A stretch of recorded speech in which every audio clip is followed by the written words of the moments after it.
किंतु बहुत पहले ही से ऐसे कुछ सहज में ही कहना चाहिए, ऐसे कुछ समय आए कि मुझे भाषण देने पड़े बहुत बड़े बड़े जामातों के सामने। कहना चाहिए कि हजारों लोग जहाँ 1930 की बात है, जबकि गांधी जी ने उपोषण किया था। मेरे पिताजी भी बड़े अच्छे वक्ता थे, आप लोग उनके बारे में जानते होंगे, लेकिन उनको कुछ ज़रूरी काम से घर जाना पड़ा। सब लोगों ने कहा कि सालवे साहब आप भाषण नहीं दीजिएगा तो लोग सब भाग जाएंगे, काम कैसे बनेगा। कभी मैं तो जा रहा हूँ, मेरी लड़की जो है इसको धरोहर रख के जा रहा हूँ और मैं लौट के आऊँगा, उसके बाद भाषण दूंगा। लेकिन बहुत देर हो गई, वो लौटे नहीं। तो सब लोगों ने कहा कि भाई वो तो आए नहीं, अब ये इनकी लड़की को धरोहर रख गए, अब कैसे होगा, भाषण कौन देगा। और चिटनीस पार्क के लोग हैं, कहीं बिगड़ गए तो पत्थर मारना शुरू कर देंगे। तो वहाँ एक साहब बैठे थे, उन्होंने कहा कि इन्हीं से कहिए भाषण दे। क्या भाषण देंगी? तो हमसे पूछा क्या आप भाषण देंगे? हमने कहा अच्छा हम देंगे। तो तब मेरी उम्र सिर्फ 7 साल की थी। उस वक्त के अगर कोई लोग हों तो उन्हें याद हो कि मैंने काफ़ी 15-20 मिनट तक काफ़ी अच्छा सा भाषण दिया था और गुड्डा गुड्डी की शादी बताई थी। आज सोचती हूँ बहुत सालों बाद अपने ही लोगों के बीच में, अपने भाई बहनों के बीच में एक नई बात लेकर के आना पड़ा है और बहुत कुछ पुरानी बातें भी याद आ रही हैं कि बचपन से ही जिस चीज़ को मैं बहुत अच्छे से जानती थी, उस बात को कहने का मौका ही मुझे नहीं मिला। उसकी वजह ये थी कि जो इंसान एक 10वीं मंजिल पे पैदा हो, जो कि 10वीं मंजिल की बात जानता है, वो पहले मंजिल वाले के साथ क्या बात है। वो अगर कोई बात भी कहे तो कोई यकीन नहीं करेगा। बहुत बचपन में मैं अपने माता पिता से, विशेषकर अपने पिता से बहुत कुछ इस पर बातें किया करती थी और धर्म पे बहुत चर्चा करती थी। लेकिन मैं देखती थी कि वे भी यही सोचते थे कि ये सब बातें किसी समझ में आएंगी नहीं। जैसे कि बड़े साहब जो अपने एडवोकेट यहाँ के हैं, ये मुझे बचपन में पढ़ाते भी थे, ये भी मुझे बहुत अच्छे से जानते हैं, और मेरे भाई बहन और यहाँ के बहुत से लोग जिनको कि मेरे पिताजी जानते थे। सभी लोगों से मैं ये देखती थी कि इन्हें मेरी बात समझ में आएगी नहीं, इसीलिए ये बात करना अभी उचित नहीं है। कम से कम पहले मंजिल से 5वीं मंजिल पे लोग पहुंच जाएं तो कुछ मेरी बात उनकी समझ में आए। एकदम से ही ऐसी बात कह दो जो कि लोग सोचेंगे कोई पागल आदमी बोल रहा है, इससे क्या फायदा। इसी तलाश में मैं थी कि मनुष्य जो है उसकी समस्या क्या है और वो किस तरह से हल होगी।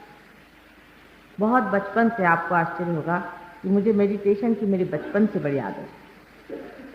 और माउंट रोड में भी जब हम लोग रहते थे तब भी यहाँ पर जो अभी मैंने सुना कि बड़ा अच्छा गार्डन बना दिया है, यहाँ एक माउंट मेरी का टेम्पल है, उसके पास जाकर घंटों में बैठ कर किसी विचार को लेकर सोचती थी कि मनुष्य में जो एक उलझन, एक समस्या है, एक ही समस्या है, बहुत साधारण।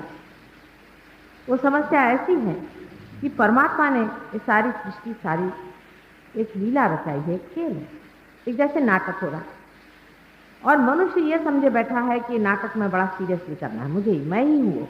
जैसे समझ लीजिए कोई आदमी है, उससे कहा कि तुम शिवाजी बन जाओ और तुम शिवाजी का खेल खेलो। अब वो सोचने लग जाए कि मैं शिवाजी हो गया, तो इस पागलपन को कैसे हटाएगा? एक समस्या ही है, क्योंकि सब लोग सोचते हैं कि जो हम हैं सो ही हैं, इसके अलावा और कुछ हम हैं, ये बात कोई सोच भी नहीं सकता। जब वो सोच भी नहीं सकता है तो फिर उसको जानना कौन चाहे।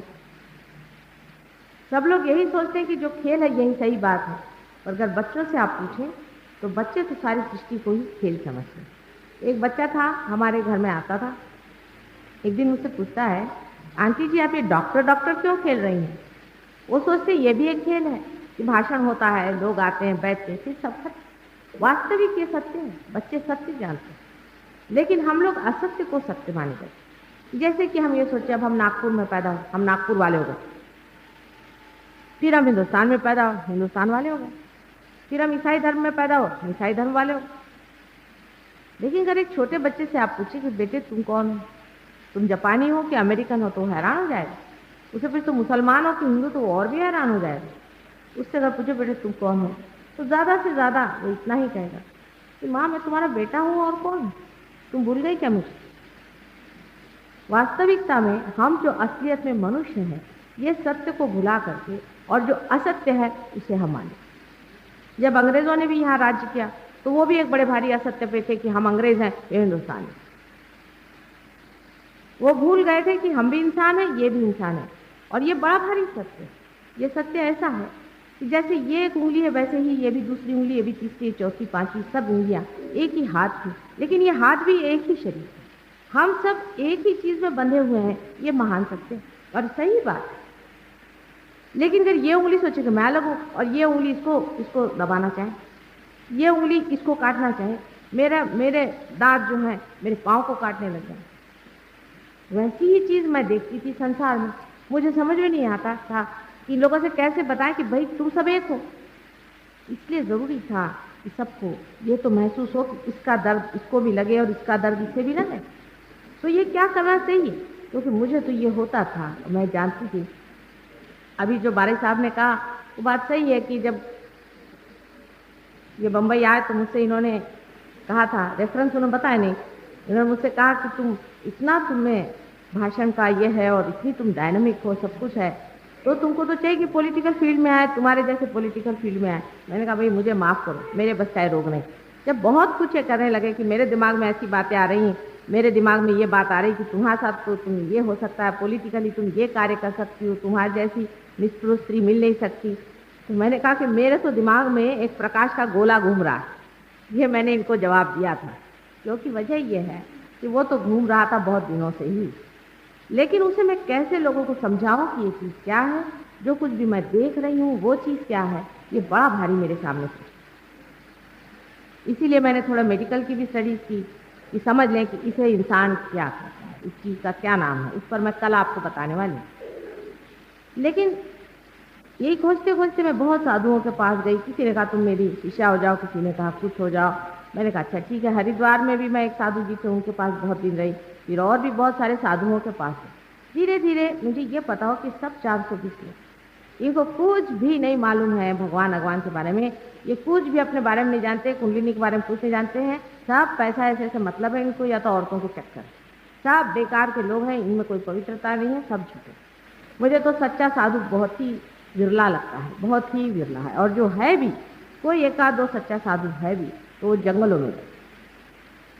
इसलिए मुझे बड़ी निराशा है कि धर्म के नाम पे जितना लोग झूठ करते हैं, मेरे ख्याल से और किसी भी चीज़ में, किसी भी धंधे में नहीं करते, लेकिन धर्म का जो धंधा बना के रखा है, पैसा कमाने का धंधा बना के रखा है, इससे बढ़ के घृणित बात तो कोई हो नहीं सकती। इसीलिए आपने ये भी सुना होगा कि ईसा मसीह ने, जो कि इतने शांति के पुजारी थे, उन्होंने भी एक बार हंटर लेकर के जो लोग मंदिर में दुकानें लगाकर बैठे थे उनको मारना सीखा।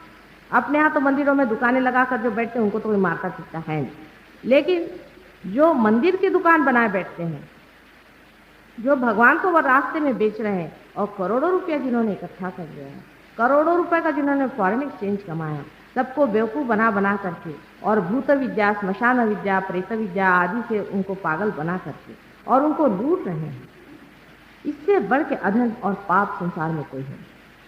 ये पाप की गठरी उनके सर से तो उतर ही नहीं सकती, क्योंकि वो सिर्फ आपका पैसा ही नहीं नोचते। पैसा नोचना है लेने, वो आपकी जेब काटना है लेने, कोई हर्ज नहीं, उससे कोई हर्ज नहीं बनता, क्योंकि ये तो सब विनाशी चीज़ें हैं, ये तो इसी संसार में रहने वाली हैं। लेकिन वो आपका जो अंदर का शक्ति का स्रोत जो कुंडलिनी है, उसी को जब खराबी कर देते हैं, उसी के मार्ग को खराब करते हैं और प्रेत विद्या और भूत विद्या से आपको भ्रष्ट कर देते हैं, तब उनको जान लेना चाहिए कि ये पैसे की गठरी न कोई ले गया है और न ले जाए, लेकिन पाप की गठरी ले जाने पर उनका क्या हाल है। लेकिन इनमें से तो बहुत से राक्षस के अवतार हैं, बड़े बड़े राक्षस हैं ये लोग, जो संसार में आए हैं, भगवान का नाम कहते हैं, है राक्षस। इन लोगों को मैंने बहुत नज़दीक से देखा और मैंने जाना कि इतने मायावी लोग हैं कि इनका चक्कर ही जबरदस्त है। जैसे कि सीता जी को उठा के रावण ले गया था, बेचारी सीता जो साक्षात आदिशक्ति थी, उसे पता नहीं चला कि ये रावण मुझे ले। उसी तरह के महादुष्ट आकर के संसार में ये दुष्ट कार्य करें, और ये प्रेत विद्या और स्मशान विद्या के कारण ही अपने संसार में इतनी खराबियाँ और बुराइयाँ हैं, क्योंकि ये गंदी गंदी आत्माएं आकर के अच्छे भले आदमी को बेकार कर देती। उसकी इस बुद्धि को नष्ट कर। इनके हाथों में खेलना गलत बात है। हम जब किसी भी कार्य को एकदम से उद्विग्न होकर करते हैं तब सोच लेते हैं कि हम सही कराएं, लेकिन जब वो काम खत्म हो जाता है तो इतना दुख लगता है, इतनी पीड़ा होती है कि कितने महामूर्ख थे, पता नहीं ये कैसे काम हमने कर लिया। वास्तविकता इसमें ऐसा है, ये सारी प्रेत विद्या है, एक मास हिप्नोटिज्म है, उसके बीच में हम दौड़ रहे हैं और पागल जैसी छोटी छोटी चीज़ों के लिए इतनी इतनी हत्या और हानियाँ हम लोग कर रहे हैं, हमें अंदाज ही नहीं। और ये लोग, इन्होंने 3-3, 4-4 करोड़ रुपए इकट्ठा किया हुआ है। इनके घरों में जाकर के देखिए तो आपको आश्चर्य होगा कि बड़े बड़े आलीशान घरों में रहते हैं, बड़े राजा बन के रहते हैं। दूसरे तरह के भी लोग संसार में निकल आए जो सन्यास लो, ये लो, वो लो, मास सन्यास लो आदि बातें सिखाते थे। वास्तविक ये लोग आपको मूर्ख बनाना चाहते हैं। सन्यास क्या परमात्मा ने बनाया? जो परमात्मा ने बनाया नहीं वो कभी भी आध्यात्मिक हो।